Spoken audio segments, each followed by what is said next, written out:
Good morning, afternoon, and evening to our attendees from around the world. Welcome to the EU Cyber Act Conference. I'd like to welcome Program Director Jose Ruiz. Jose, please bring up your camera and start the conference. Thank you, Bill. Good morning, afternoon, or evening to everyone, depending on when you are today. Welcome to this special edition of the EU Cyber Act Conference. As Bill said, I'm the Program Director of the conference. We work very hard with the program committee to bring this program to the table. Okay. Among other topics, the program will include two amazing industry keynotes and talks on cybersecurity certification for 5G, IoT, or industrial components. I wish you can enjoy the conference in these difficult circumstances. I would like to thank the program committee for the support during the conference preparation and our sponsors. This event is not possible without you. So please, Martin, proceed with the opening, and thank you, everyone. Thank you, Jose. So welcome also from my side. I'm Martin. I'm the Global Head of Cybersecurity Services at SGS. So SGS is the world's leading testing, inspection, verification, and certification company. We have quite a long history in that domain of conformity assessment, starting 140 years ago in agriculture. We also focused then later on oil, gas, and chemicals, minerals, and more towards the end of the last century, also on consumer electronics, automotive, and similar topics. Let me, before the keynote speech starts with Alban as the first one from Eurosmart, let me put some comments on from our side on this conference. So for us, it's very important to have the Cybersecurity Act, of course, because we believe strongly that we need a clear guidance and direction when it comes to cybersecurity. Cybersecurity is a big challenge and problem at the moment as the world is getting interconnected. And we need, especially when regulations come into the game, we need a certain harmony and consistency when conformity assessment is carried out, of course. But it's not just about conformity assessment, it's also for the ones who need to get prepared, which is, of course, the manufacturers and other stakeholders. But a strong governance model is key. And this not just looking at accreditations at national accreditation bodies, as it is usually also relevant in other domains, but also to have a certain technical consistency on the competence. And as you all know, cybersecurity is not just a checklist approach and just a straightforward 100% repeatable testing. When it comes to highly skilled or higher skilled attackers, they're really about creativity and to some extent also subjective. Yeah. So if you look at so-called ethical hacking, it's really about thinking how to break a system. And when you look more on the traditional checking, it's more about the correctness of things. But in cybersecurity, it's to some extent, or it's, I would say, all about robustness. Yeah, so that things cannot be bypassed. And here, a consistency in the competence is really important. And you cannot just roll out tools everywhere in every lab, for example, and then press a button. This is not going to work. You need to have the right skilled people, and you need to also have a certain consistency found on what is state of the art. And you need according expert groups, of course. And for example, a good example is from the past and still active is in a smart card domain and similar devices, the JHAS group that is setting really the direction when it comes to state-of-the-art, monitoring the stuff and also aligning it with manufacturers, labs, and national security agencies. But this is all fine, and let's say the Cyber Act brings a good foundation for that one, but it's also important that this concept is then really used. Yeah, and of course, ENISA is working on, I call it toolbox for schemes and the governance model around. But in the end, I think it's very important that the different initiatives, regulations, and the ones who are making use of it are really using it. If you think of NIS 2.0 or Red Directive or Medical Directive, there's a lot of discussions around cybersecurity, but in the end, the right tools should be used because we need a certain common way of doing things and to the right level of state of the art. If we leave too much freedom there or unclarity, how things are assessed or what cybersecurity means and what state of the art is, we miss a little bit the thing we want to achieve. And also, if you look at manufacturers, they want clear direction and know what to do, but also the conformity assessment body. So I think that's mission critical. Another point is the pace. We need to speed up. I know everyone is working hard. ENISA is working hard. Commission is working hard. Standardization bodies are working hard. Everyone is working hard. But the issue is, unfortunately, a hacker is not waiting for regulations. Yeah, the hacker is just hacking. Yeah, and I'm a little bit concerned when we are also talking to our clients. Very often we hear, yeah, but there's no regulation forcing me. I wait until there's a regulation. And the problem is hackers are not waiting for regulation. They are just hacking us all. And we should all join forces and drive the change together. Cybersecurity maturity and raising it takes time. It's a little bit, I see as a duty of the stronger ones in the community to help also the weaker ones. In the end, bringing us all to the next level of cybersecurity maturity. And initiatives like the Cybersecurity Act also brings a certain good structure in place that makes sense, of course, to be used on a voluntary basis to some extent, but also by regulations to use the toolbox when they mandating certain things. So that's all I wanted to say as a welcome statement. So I'm very happy to see that this conference continues in its series, and I think it's a good place to discuss things, to get an update on certain activities. And yeah, I would like to wish you a nice day throughout this program. And as a first one to give a keynote speech, I would like to welcome Alban Feraud. He is the president of Eurosmart, I think an important stakeholder in the whole discussion when it comes to cybersecurity expertise. And I would like to herewith hand over to Alban to give his keynote speech. Alban, the stage is yours. Thanks a lot, Martin. Thanks a lot, everyone. So I'm really very happy. I'm delighted to be at this conference today with you, even if it's remotely. And I would like to discuss with you about Eurosmart, indeed, to give you an overview of who we are, but that's not the most important. The most important is the contribution we could give to the cybersecurity ecosystem. First of all, I would like to highlight how important standardization is for cybersecurity and cybersecurity certification, and a bit more focus on the EUCC scheme and its maintenance that we have to envision as of now, and how we, the industry and Eurosmart, but for the sake of the industry, contribute to the maintenance of this EUCC scheme.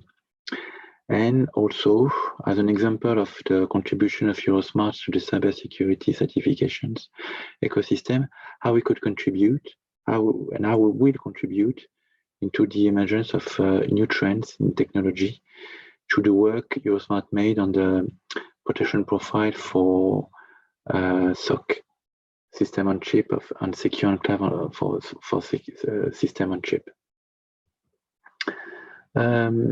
First of all, a few words about Eurosmart. Maybe you not all know about Eurosmart.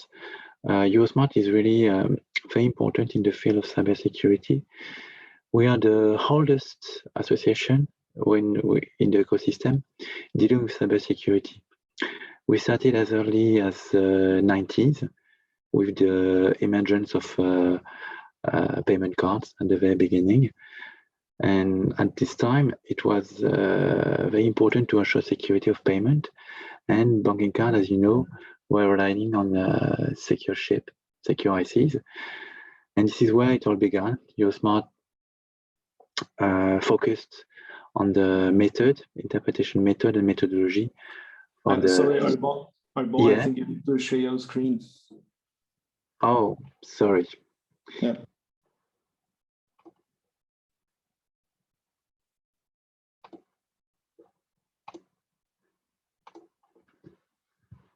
Thank you, Martin. Is it better now? Yes, it's working.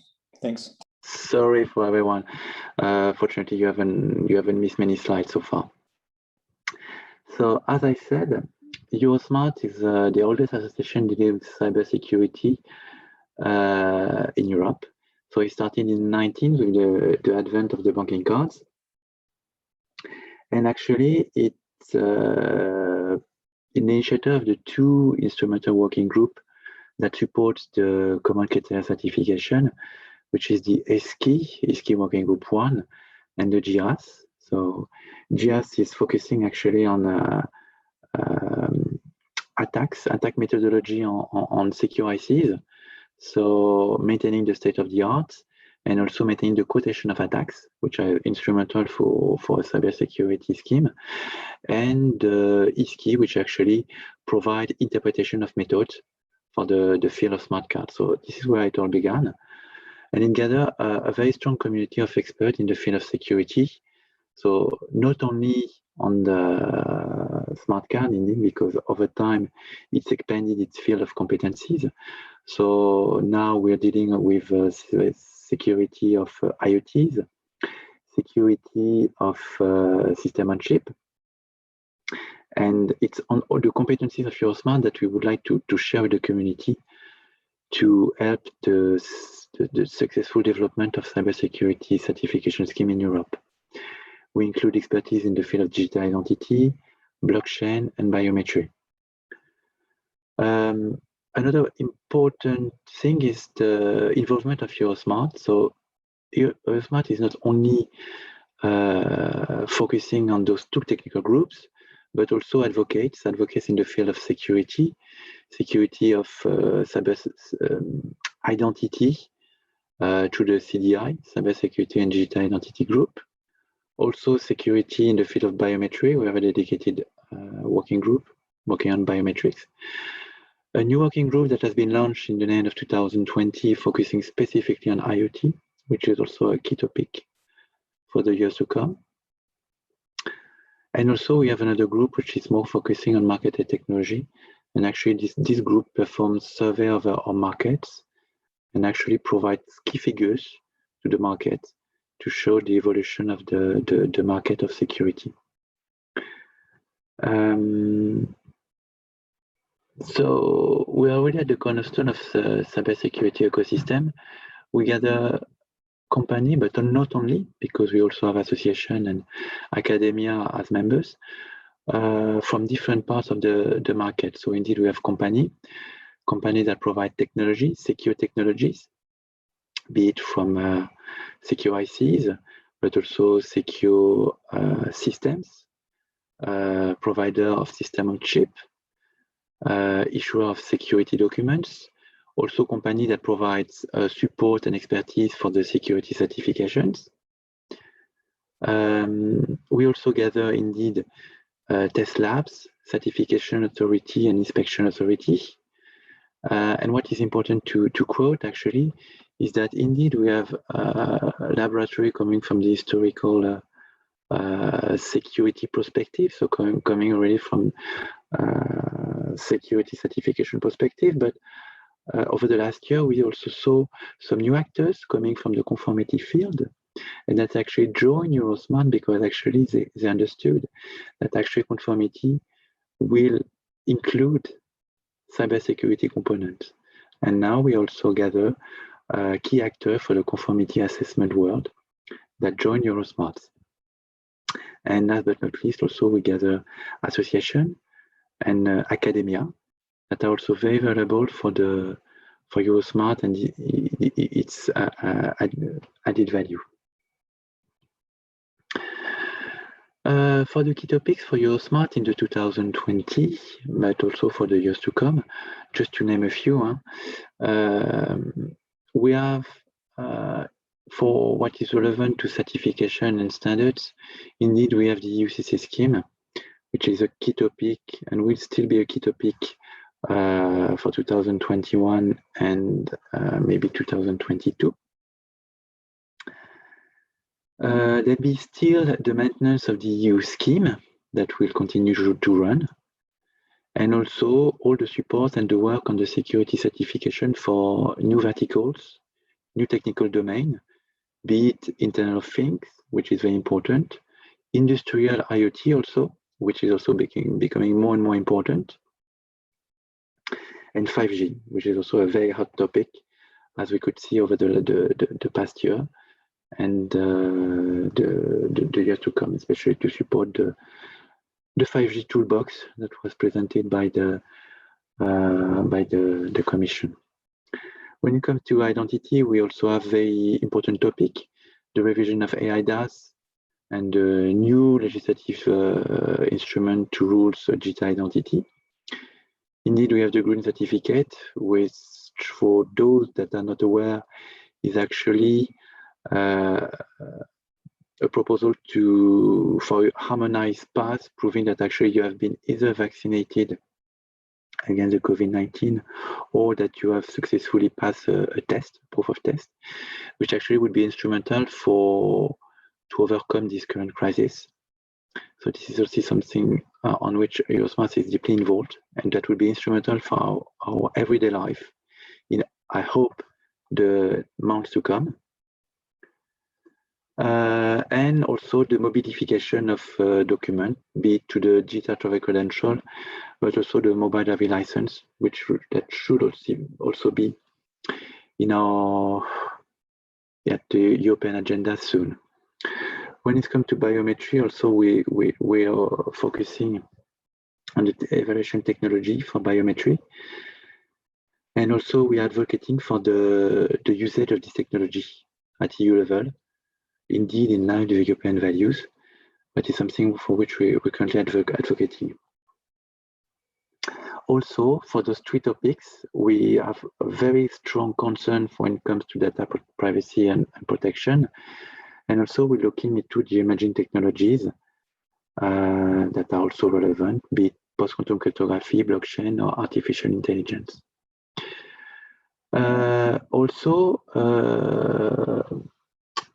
We focus on the future topics for the years to come that will also be very instrumental for indeed preparing and contributing to the future cybersecurity scheme, supporting all those two new horizontal and vertical, IoT, industrial IoT, cloud, and 5G. Also focusing on the advent of artificial intelligence, that would be very important in the Commission agenda. Legislative instrument is expected in the weeks to come, and also it will require for sure security certification. Also on the advent of the quantum information technologies, so quantum communication infrastructure, but also post-quantum cryptography, that is another part of the quantum information revolution. Blockchain, that will become also important, and for which there might be new move this year in the Commission, and the cloud. Now we're more focused into the standardization aspect, and it's important for the cybersecurity certification.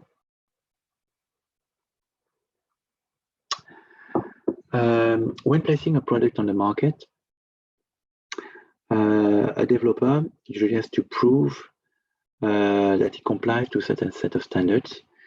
This is usually required when you want to place on the market a product for which particular horizontal exists, for example, the one pertaining to an LF, that usually require that a certain number of requirements are met to ensure the safety of the consumer.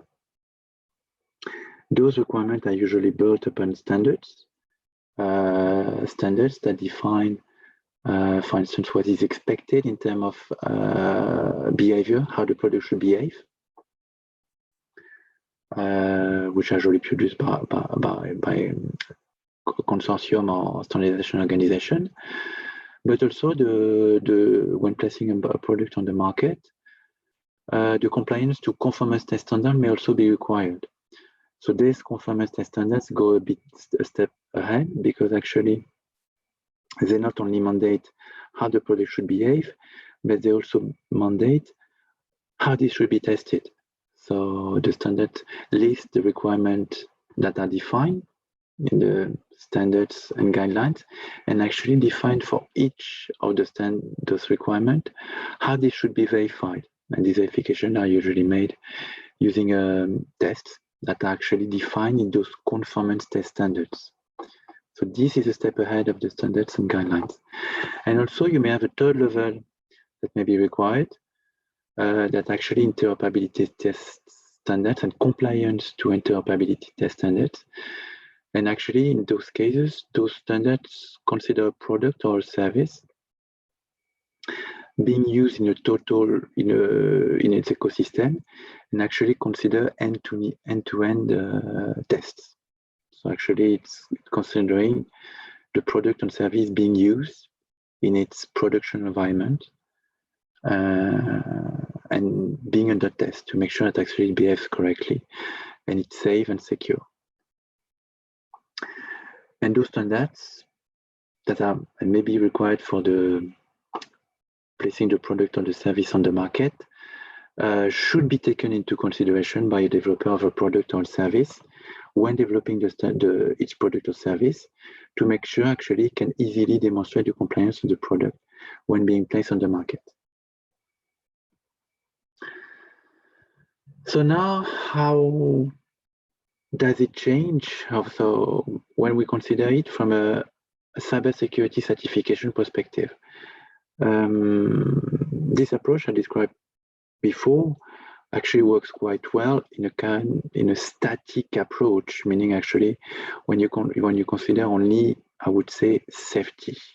The product is designed in a safe manner, is designed to meet security requirement, but it doesn't take into consideration the fact that the product or the service is tampered with, or is put on the condition that could put it at risk. And it's here that actually the cybersecurity dimension should be considered.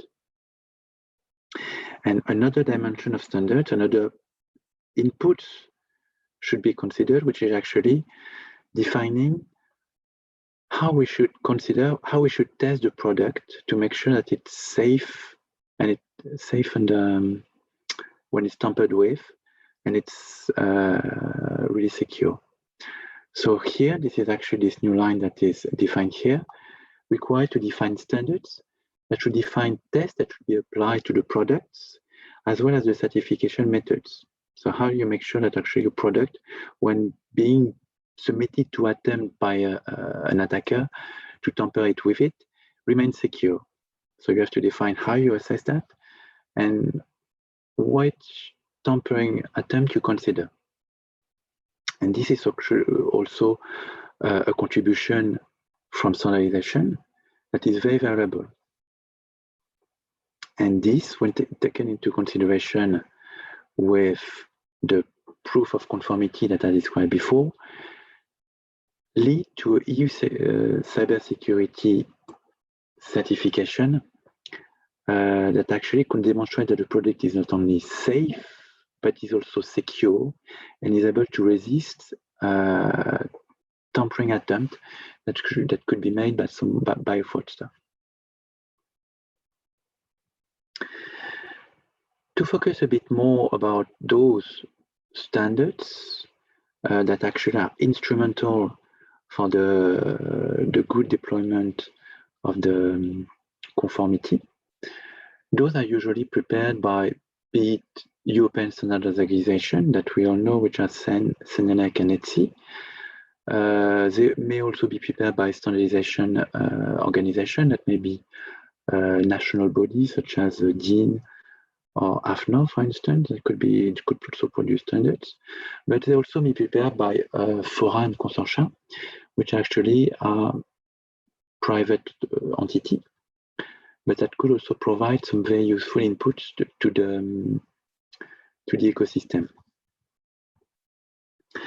There are plenty of foreign consortia, but due to the very nature, which actually are industrial parties, particular care should be made to actually make sure that those contributions and those standards that they produce meet the European requirement and are in line with the European values.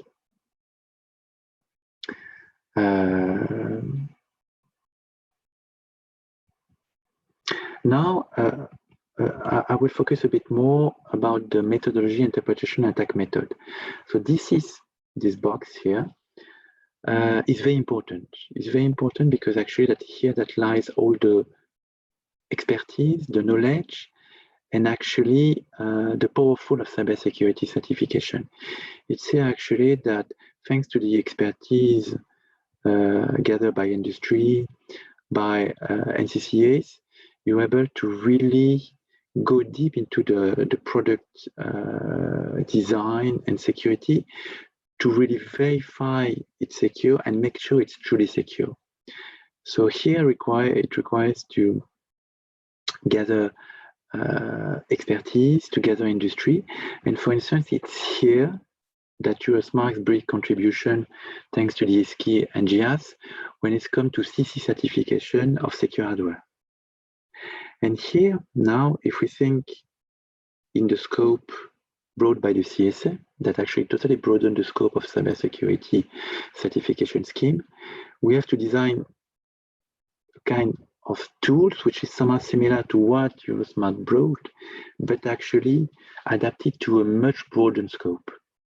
And actually it's here that we try modestly to provide a tool to the CSA, to the community, that would be somehow similar to what we got, but able to gather all the industry, to gather all the national cybersecurity agencies, so that actually we can replicate this model that has been approved and that has proven to work, but adapt it to the new challenge of the CSA, meaning new verticals, meaning new technical domain, and meaning new industry and new private company.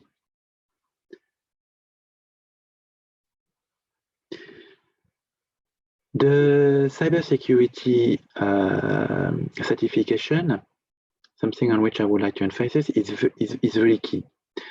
So it's something the industry has truly understood, because we are at least all gathered here, it's because we understood the importance of cybersecurity certification.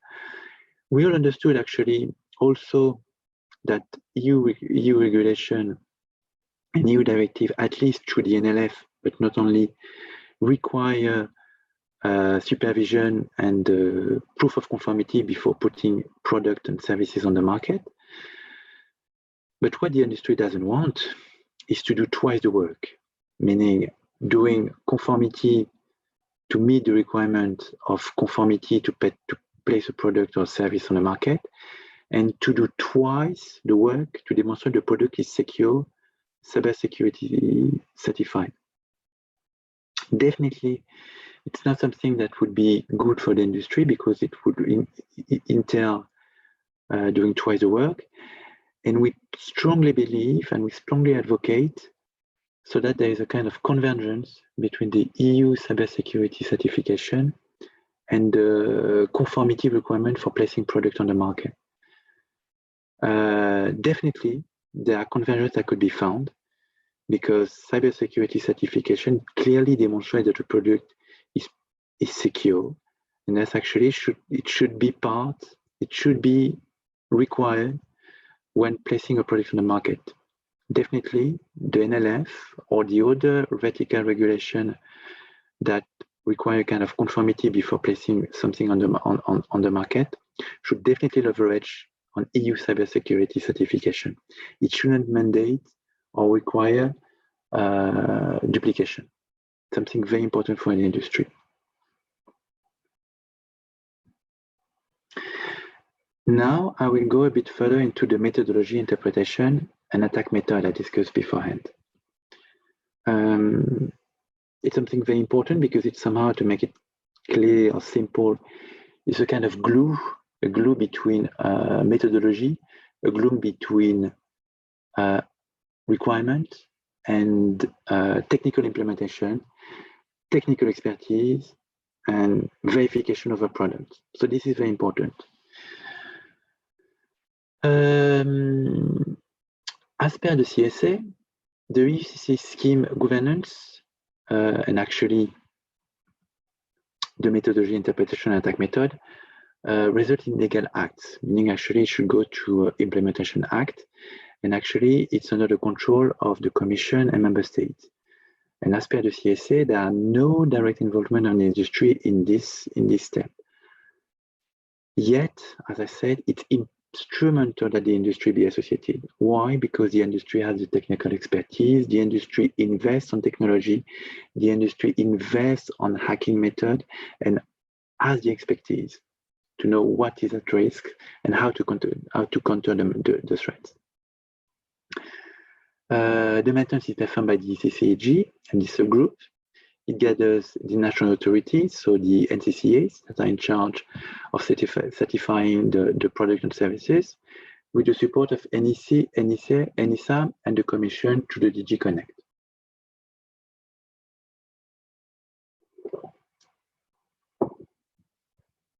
Sorry. It describes all the necessary processes for the development, approval, and amendment. As I said, it goes through implementation, adoption of implementation regulation, and any upgrade actually should normally go through new implementation act, be it incorporation or amendment of the reference document, or change in the scheme or the document. Our objective of Eurosmart through this proposal of ISAC actually to form a vehicle that could actually gather the industry and the official into the preparation of those documents, those technical documents that will be used in the maintenance of the UCC scheme. So indeed, it should gather the stakeholders, the certification authority that are in charge to making sure the product and system are secure, and also the industry that invests and is at the cutting edge of evolution of technology. And actually, this vehicle should provide over time expertise to the ECCG group, so that actually this expertise provided over time in a continuous manner to the ECCG would be used in the course of the maintenance of the schemes. This ISAC also will provide continuous and permanent collaboration between all the stakeholders, and in particular the industry, be it the labs, being the vendors and developers of secure products and systems, be it laboratories, the whole ecosystem. Indeed, it will involve all the community or the existing community, which is the ISKI, WG1, and the GIAS, the GDES also, but it also has it's also intended to be extended to other scopes over time, as the CSA and the cybersecurity scheme will extend and will cover other fields. This ISAC also will support harmonization of skills and expertise of member states, because, as you know, with the advent of the Cybersecurity Act, Cyber Act, and the advent of the EUCC scheme, the new challenge will be to help and to support member states that are not familiar yet with DCC to gain expertise, to gain confidence, so that they could also be autonomous when certifying product under their future new scheme. This is also a challenge, and I think ISAC could be helpful in that. So what could be the main contribution, really from a concrete perspective, of the ISAC to the community and the EUCC scheme maintenance? We have identified three main types of outputs. The first one would be actually the attacks. physical attacks, logical attacks. So defining them, maintaining them over time through the expertise of industry, expertise of the labs. That would be because they will maintain it all over time, thanks to their research. They will be able to identify new way to perform attacks. And actually this will feed this attack catalog that will be the basis for the state-of-the-art of security to make sure that newly developed projects, newly developed systems will be certified over this state-of-the-art attacks. It will also provide quotation attacks to actually define kind of rating of attacks and to actually identify which are the most difficult to achieve, which of these are easy to perform and which should be indeed countered and considered in any product. And this is really instrumental for any cybersecurity certification scheme. It's instrumental because this will be the basis to ensure tamper-proof products. We saw it with the GIAS. We have to define and provide the same tools for all the EU certification schemes to come. Another important output that will be provided by the ISAC to the CCG is the interpretation guidance on CC.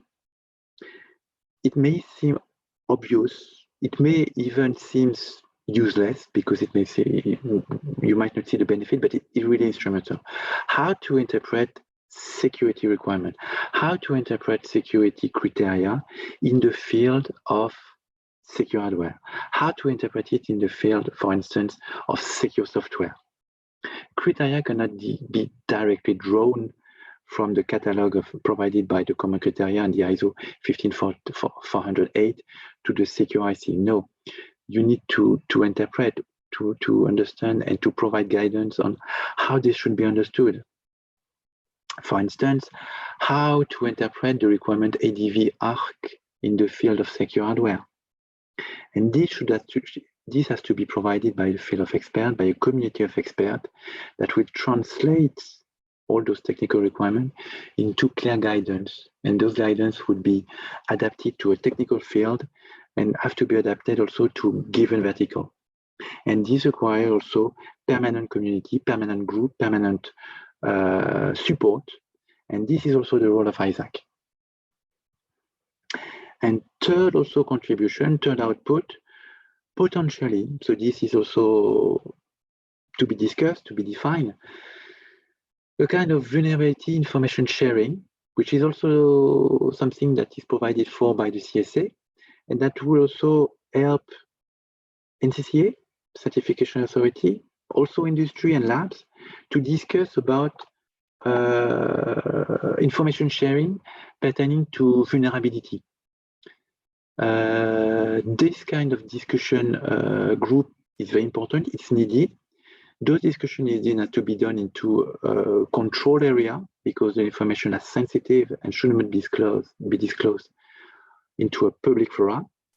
And actually, this could be very useful. We saw it over the past when major security breach were found, that we were lacking such group in which industry, but also authority could exchange. Such consortium, such group exists to disclose, to exchange information about vulnerability, but those groups do not involve industry. This is a major lack. We need a group where actually industry, commission, member states, and certification authority could discuss together in a manner ensuring secrecy of communication and secrecy of discussions. So, what is the operating model that is currently proposed? We propose an ISAC, as I already said. This structure is not new; it already exists. Those are non-profit organizations, and it's used for the gathering or sharing of information on cyber threats. So it already exists in the field of railway and energy, And actually, this model actually could easily be replicated in the domain that is of interest for us, which is providing support to the EU CC scheme. We target as a legal vehicle, legal entity based in Belgium, an ASBL, and hopefully we hope it to be initiated in H2 of this year with a first group of members.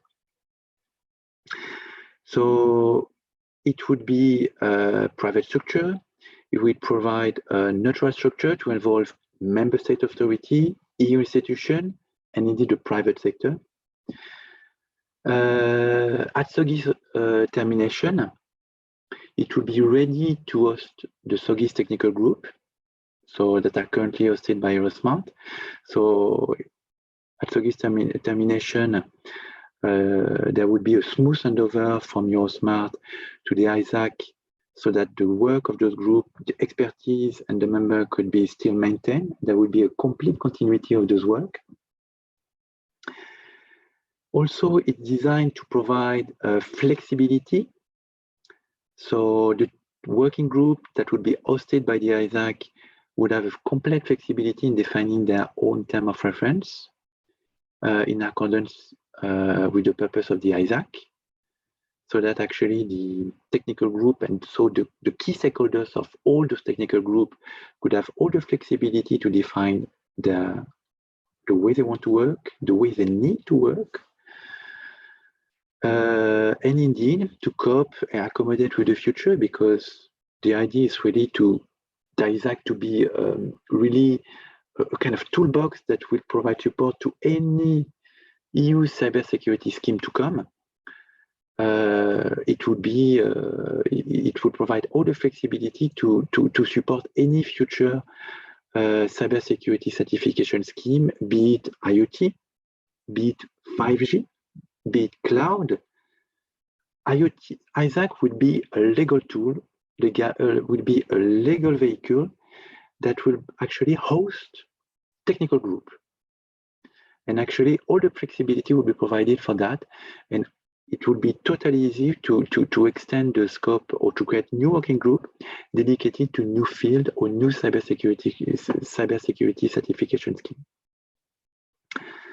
Last but not least, indeed, the ISAC would be a tool and will organize liaison with non-EU NCCAs that could be needed. And actually, thanks to the ISAC, we will have the flexibility and also all the legal framework to do such liaison. To conclude, I would like to also discuss another aspect, which is contribution of Eurosmart to the ecosystem. And to give an example of how Eurosmart could contribute, and does actually currently contribute to the ecosystem of cybersecurity certification, and how it actually contributes to the new trends of cybersecurity. So we see over the last year that actually a clear trend to the I could say convergence in the field of mobile phone, of secure element and electronic. And actually we saw the advent of the new trend, which is the system on chip, which is actually a big pieces of silicium that gather all the microelectronic features on the mobile phone, the regular one, but also the secure one. And the idea with the system on chip is that to have a secure subsystem on the SOC that will actually perform all the security features that are currently performed into a dedicated IC today, which roughly, to make it simple, would be the SIM or would be the NFC chip. And we see this trend where actually everything would converge into a single system of chip. To support the development of this new trend, we were lacking a mean to assess the security of a SOC to provide key security features to those services. And actually, we are lacking a protection profile able to demonstrate that a SOC provide a secure subsystem in which we could locate secure software, secure features, secure application, secure platform, Java platform. The trend was here, the will of stakeholders was here, but actually we were missing a protection profile, something that could attest and demonstrate that we have a secure enclave on the system of chip on which we could load secure application. This is something on which Eurosmart worked. We gathered the expert, and actually the work was led by the ITSC committee, and Eurosmart invested into the preparation and the certification of this protection profile. So the protection profile was prepared, a call for comment was sent to key stakeholders of the ecosystem, and I think comment was received, and the deadline for comment was closed, and the certification of this protection profile should be launched on April the 2nd.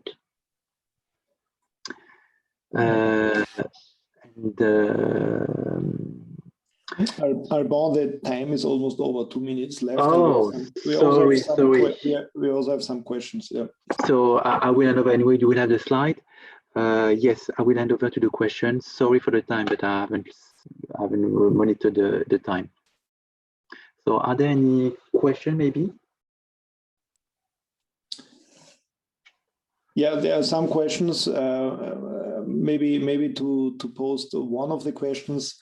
One question was about that the one asking the questions said he sees a lot about common criteria, but he was wondering what about Industry 4.0 and IEC 62443 and what the Eurosmart perspective is on that one. Could you repeat, Martin? Sorry, I couldn't hear you well. One question was about the fact that a lot here is about common criteria, what you say, and the question was from that one, what is Eurosmart's perspective on Industry 4.0 and in that context, IEC 62443? Yeah, so it's true that here everything is focused in the first step towards the common criteria. Why? Because it is the first scheme to be transformed under the CSA. Indeed, all the tools we were going to put in place, in particular the ISAC, in particular the legal structure, the governance, the relation we're going to create with the NCCAs, but also with extra EU stakeholders, could easily be replicated to any other field, in particular to IoT or industrial security.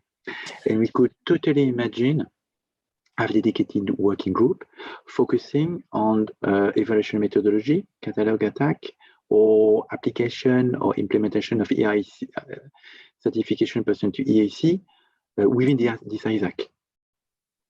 So, yeah, thank you very much. I need to be hard now. Sorry, Martin. Time is over, but there are several other questions. You can answer them then in the system. Okay? Okay. Yeah, okay.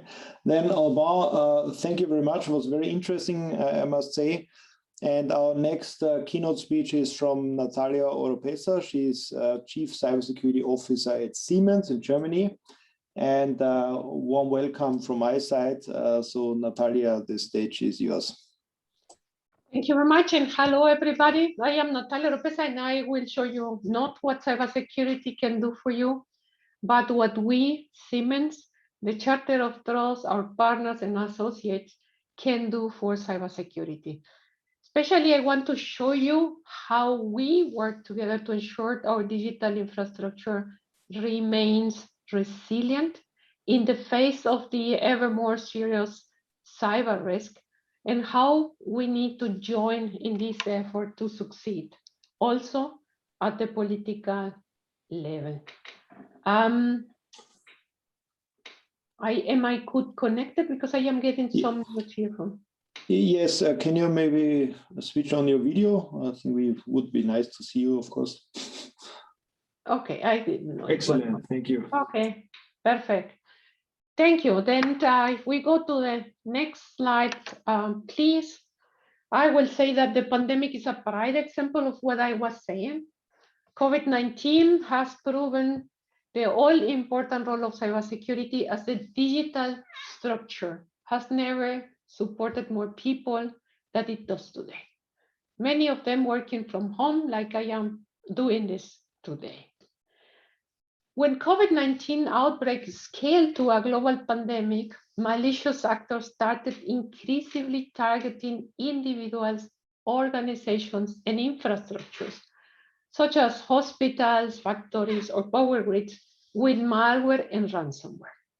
I think until now, we had hardly known how important critical infrastructure is.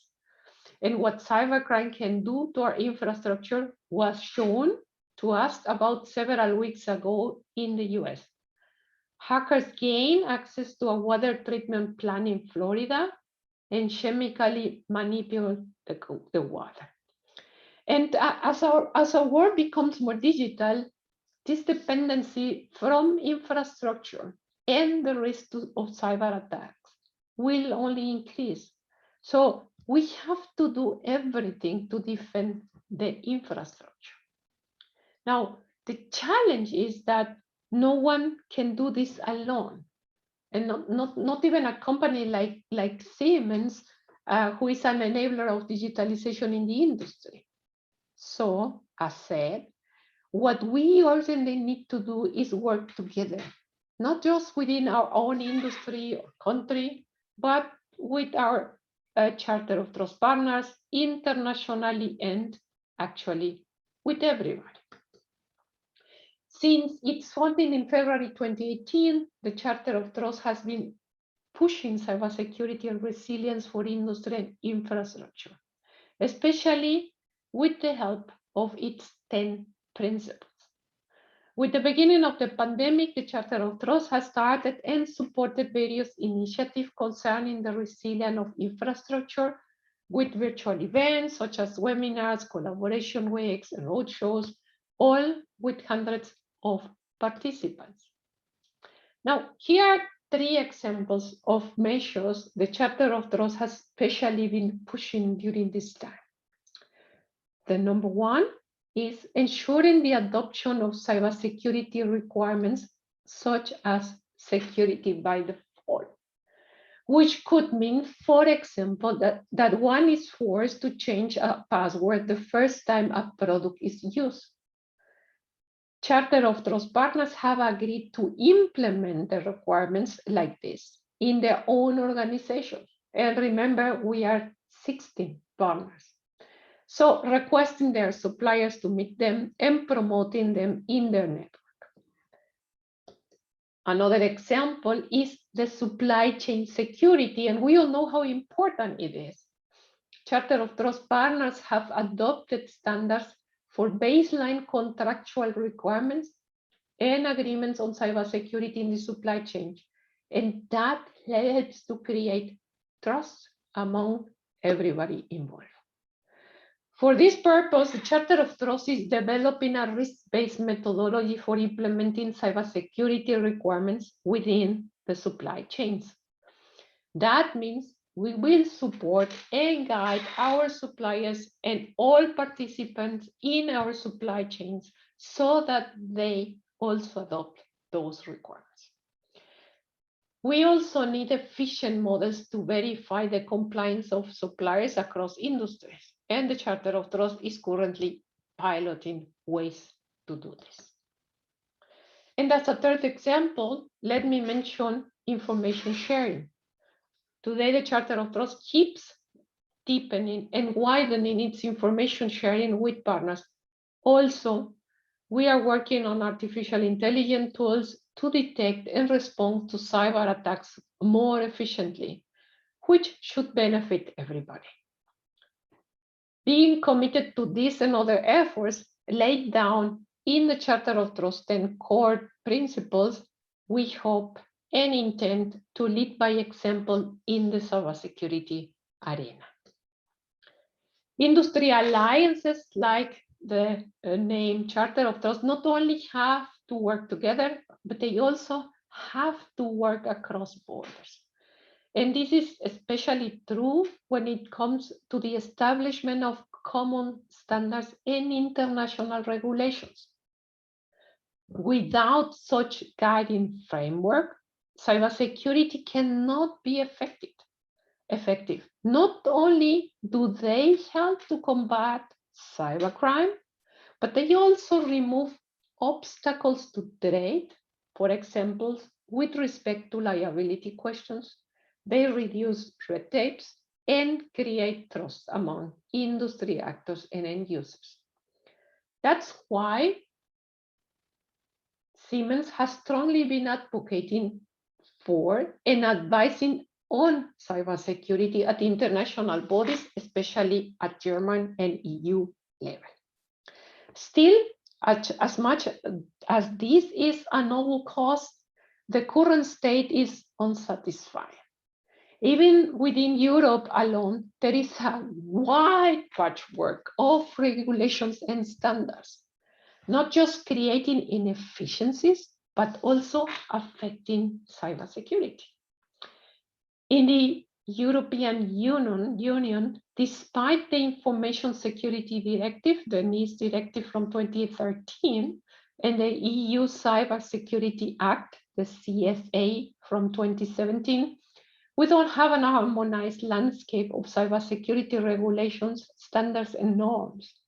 There are national laws, such as the German IT Security Law 2.0, and legal initiatives on the EU level, which risk leading to a mishmash of regulations with contradicting cybersecurity requirements. And in order to avoid this regulatory fragmentation, Siemens pushes for more harmonized standards, regulation, and conformity at EU level.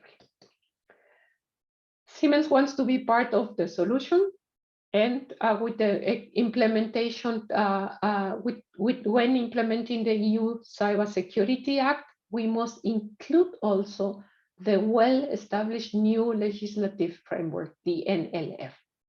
And there are still some challenges when it comes to aligning the EU CSA and the NLF.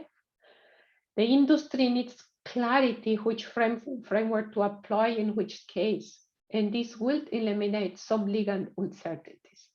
A common and harmonized legal framework would also facilitate implementation by industry. Measures like this will allow to combat the cybercrime more efficiently. And what will also be an important step towards a well-functioning digital single market. So it's clear cooperation is the prerequisite for all of this to happen. And let me give you 3 examples on how Siemens and the Charter of Trust will promote cooperation even further. The example number 1 is that we are building a Charter of Trust ecosystems which all partners can and should use. At its core is a smart collaboration platform that enables sharing best practices and knowledge on expert level to ensure quick adoption among partners and industries. Number 2, among the things you should find there is also a model that enables any company to efficiently apply current cybersecurity standards to protect their assets and their products.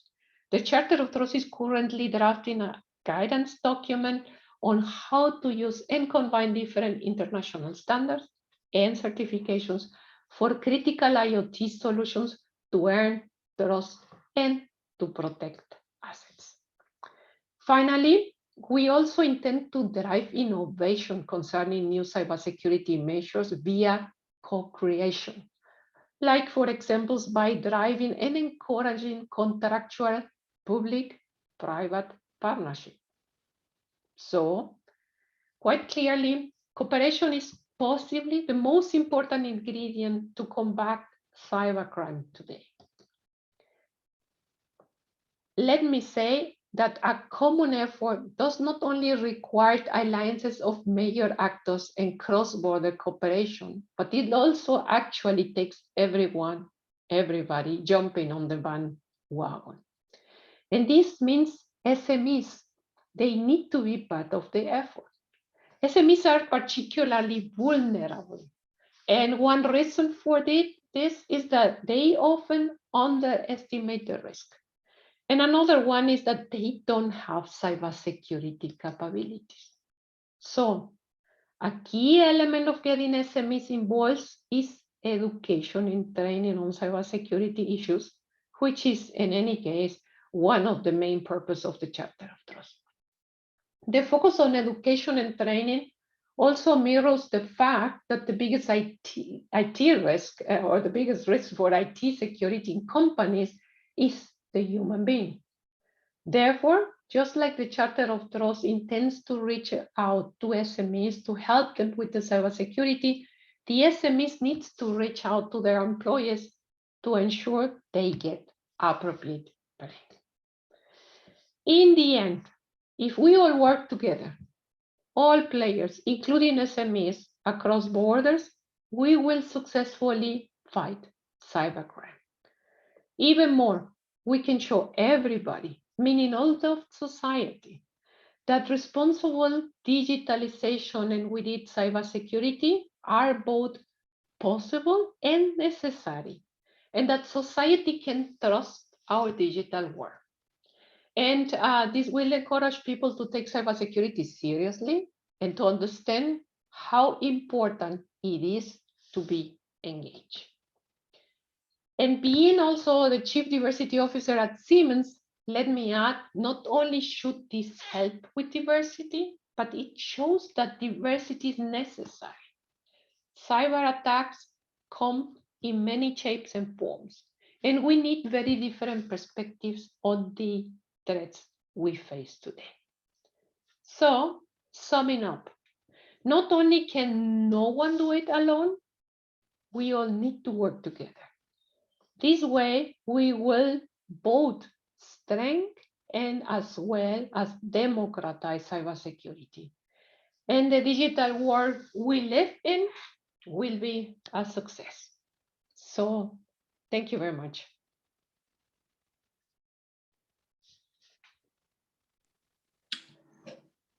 Thank you, Natalia. It's interesting. Up to now, there is no question posted.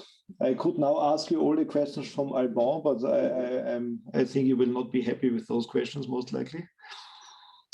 So, to the audience, if you have any questions, please post them in the chat.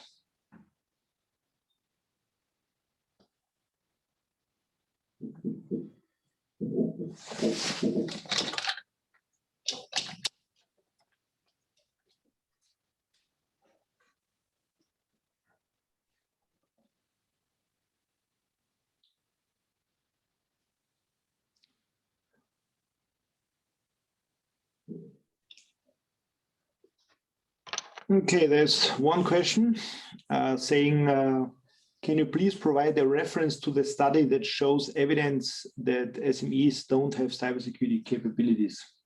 Well, there are several. In general, we can see the reports of the attacks happening to the different SMEs all over the place.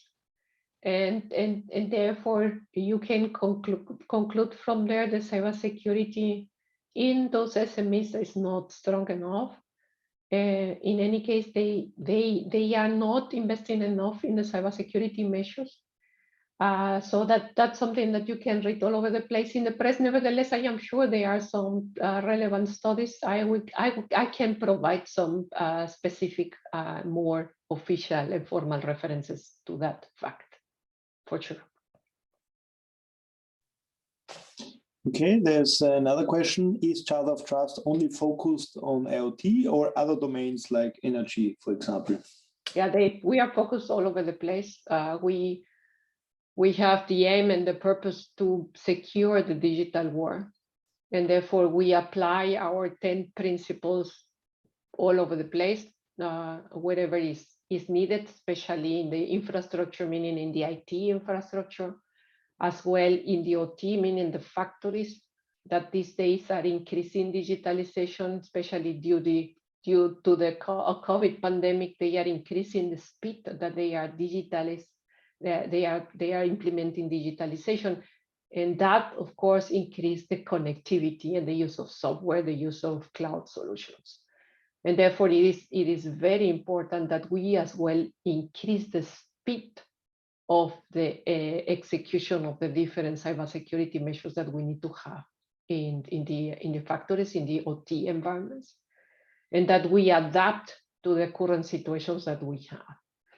And the third place where we deploy the Charter of Trust principles is in the different products that we have in the digital world. And you can see we are 16 partners, and those partners are, among others, IBM, Airbus, Cisco, and other big organizations. So we cover a lot of digital products of that digital world already.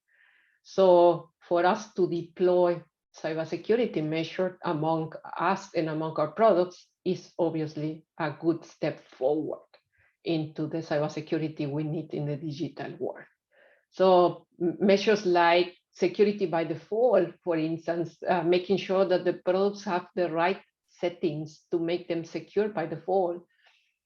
You can imagine if you have the commitment of those 16 companies globally, then of course you are pushing and increasing the security that we have in the digital world.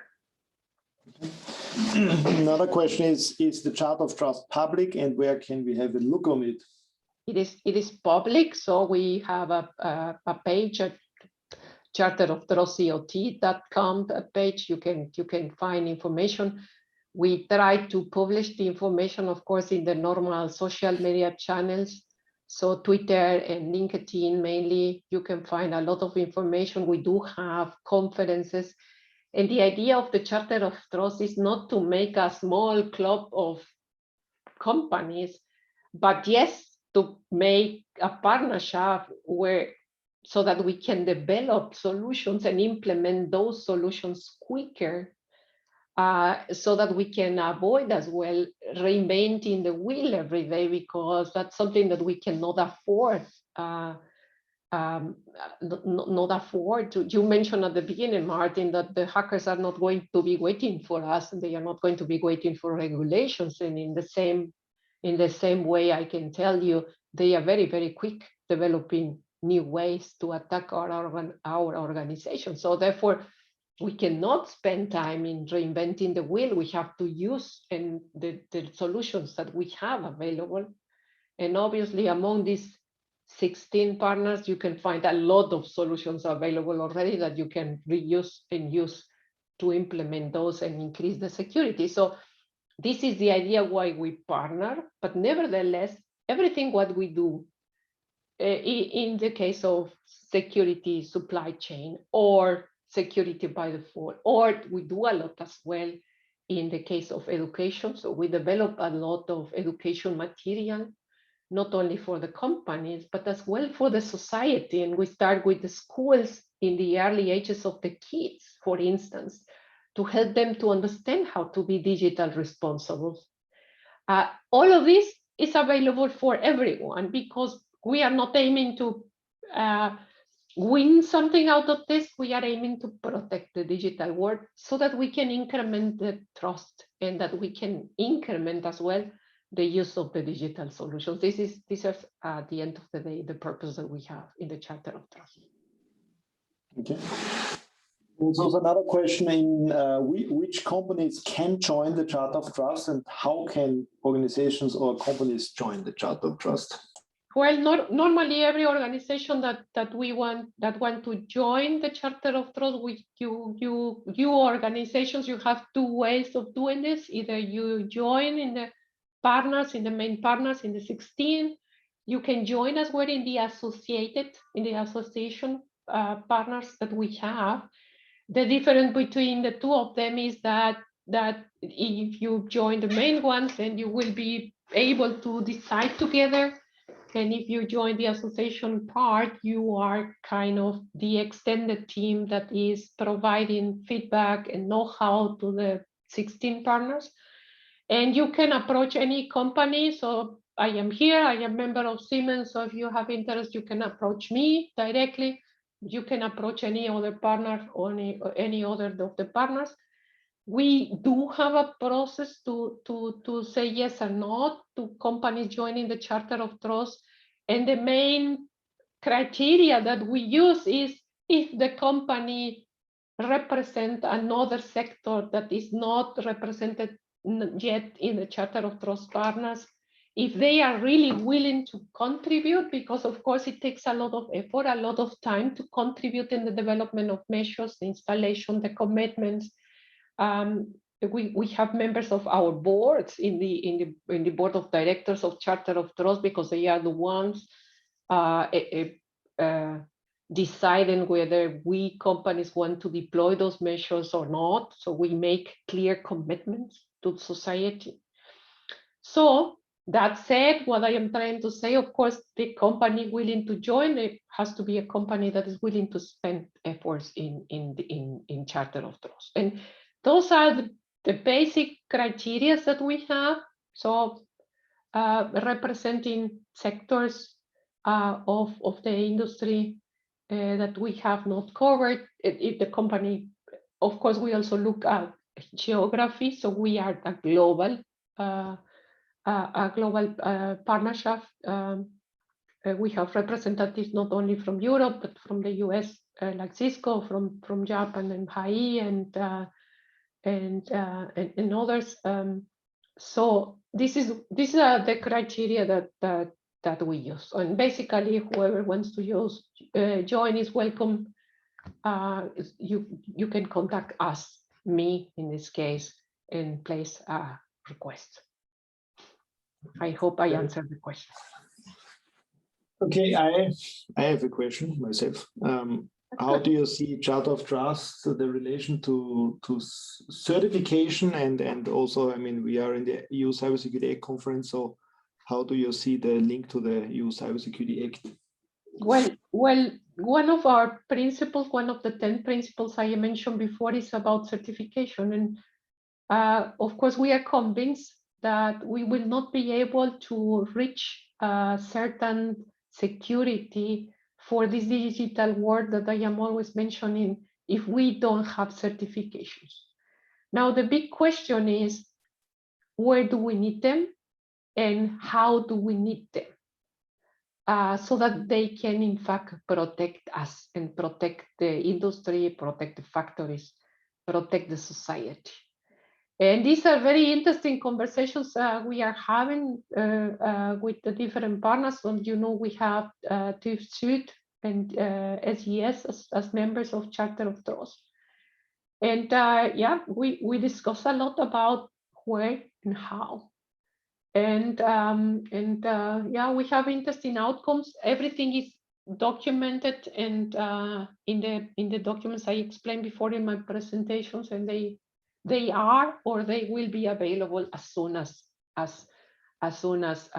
they are ready. We call them guidance documents because, of course, they are just guidance showing our perspective and our view about which certifications and how to certificate. An approach, a very interesting approach that we are taking is we want to see how can we use certification to secure the supply chain, right?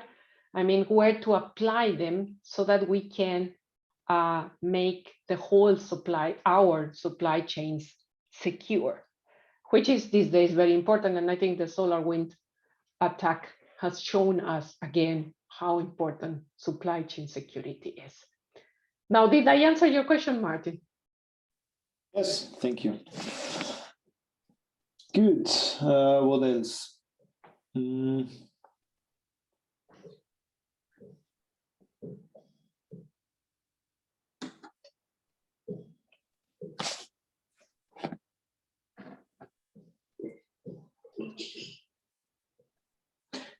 Good. Yeah, I would say, I mean, we still have 50 minutes left, but no more questions I can see.